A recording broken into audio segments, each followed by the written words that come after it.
بسم الله الرحمن الرحيم حامدا ومصليا فأعوذ بالله من الشيطان الرجيم بسم الله الرحمن الرحيم يا أيها الذين آمنوا اجتنبوا كثيرا من الظن إن بعض الظن إثم إلى آخر الآية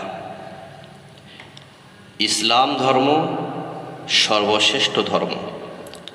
তার কারণ হলো ইসলামে যেমন মানব জাতিকে সর্বশ্রেষ্ঠ হিসাবে ঘোষণা দিয়েছে, ঠিক তেমনি তার সম্মান, তার ইজ্জতকে রক্ষা করার সর্বোচ্চ গুরুত্ব দিয়েছে। সূরা হুজরাতের 12 নম্বর আয়াতে আল্লাহ তাআলা বলেন, ইয়া আইয়ুহাল্লাযীনা আমানু ইজতানিবু কাসীরাম মিনাজ যন্নি, হে ঈমানদারগণ, তোমরা অধিক ধারণা করা থেকে বাঁচো। ইন্না বা'দায যন্নি ইসম, নিশ্চয়ই কিছু ধারণা গুনাহ। ওয়ালা তাজাসসু, এবং অন্যের ভুল খুঁজে খুঁজে বের করো না। ওয়ালা ইয়াকতুব বা'দুকুম বা'দা, এবং একে অন্যের গীবত করো না। তোমাদের মধ্যে কি কেউ আপন মৃত ভাইয়ের গোশত খেতে পছন্দ করে? ফাকারিহতুমুহু, সুতরাং এটাকে ঘৃণা করো। তাই ইসলাম শরিয়াতে গীবত করা হারাম। গীবত অর্থাৎ কোনো ব্যক্তির অনুপস্থিতিতে এমন কোনো কথা বলা যেটি তার সামনে বললে সে কষ্ট পেত। আবু দাউদ শরীফের 4785 নম্বর হাদিসে উল্লেখ আছে, একবার এক মহিলা সাহাবিয়া রাদিয়াল্লাহু তাআলা আনহা হুজুর সাল্লাল্লাহু আলাইহি ওয়াসাল্লামের কাছ থেকে একটি মাসআলা জিজ্ঞাসা করে চলে গেলেন। মা আয়েশা রাদিয়াল্লাহু তাআলা আনহা বললেন, ইয়া রাসূলুল্লাহ, ইন্নাহা কাসীরা, তিনি তো খাটো ছিলেন।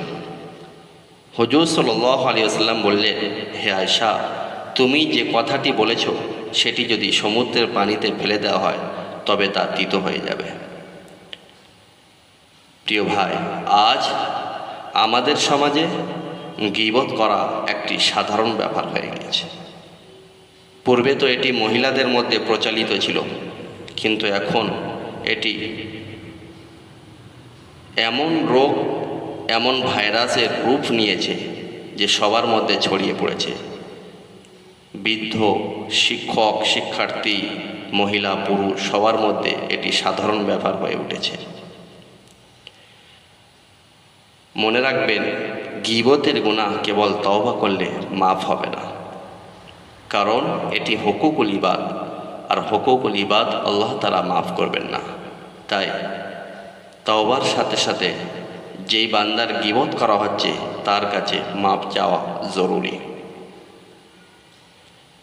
বর্তমান সময় ঠিক এরকম আরেকটি রোগ দেখা দিয়েছে, সেটি হলো এই, মানুষ অন্যের নামকে খারাপ করে পাল্টে বদলে ডাকা শুরু করেছে।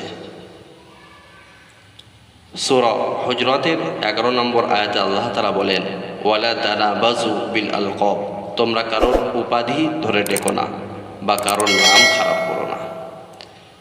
আজ সমাজে সুন্দর সুন্দর নাম, যেমন যদি কারোর নাম কালিমুল্লাহ হয় তো তাকে কালিবদ্দি, কারোর নাম যদি করিবুল্লাহ হয় তো তাকে কারি, এইভাবে নাম খারাপ করে ডাকা একটি প্রচলন হয়ে গেছে, যেটি শরীয়তের দৃষ্টান্তে হারাম।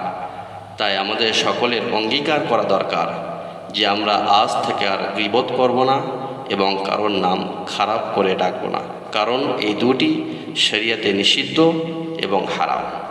আল্লাহ তাআলা আমাদের প্রত্যেককে শরীয়তের বিধান অনুযায়ী জিন্দেগি কাটাবের তৌফিক দান করুন।